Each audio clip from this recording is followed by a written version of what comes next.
కనతలికి చీరదేనోడు పినతలికి బంగారు గాజులు చేయిస్తా అని వెనకడ ఎవడో అన్నాడట.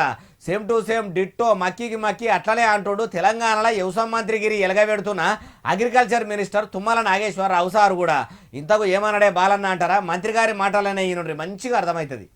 అయ్యా అగ్రికల్చర్ మినిస్టర్ గారు ఇక చెప్పుర్రి. కాబట్టి దయచేసి రేపు రాబోయే 3-4 సంవత్సరాల్లో తెలంగాణ ప్రతి జిల్లాలో ఆయిల్ ఫామ్ ఫ్యాక్టరీ వస్తుంది. మీరు ఆయిల్ ఫామ్ వేయండి. తప్పకుండా ఫ్యాక్టరీ నిర్మాణం చేసే బాధ్యత వ్యవసాయ శాఖ పరంగా ఉద్యానవన శాఖ పరంగా నేను తీసుకుంటాను.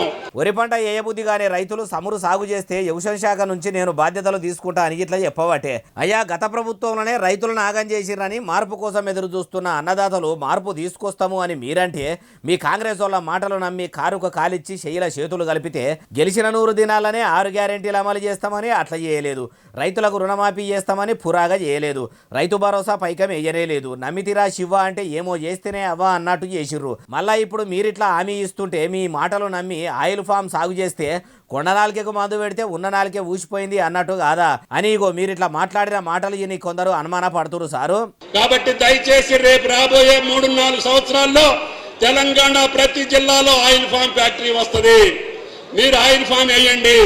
తప్పకుండా ఫ్యాక్టరీ నిర్మాణం చేసే బాధ్యత వ్యవసాయ శాఖ పరంగా ఉద్యానవన శాఖ పరంగా నేను తీసుకుంటాను.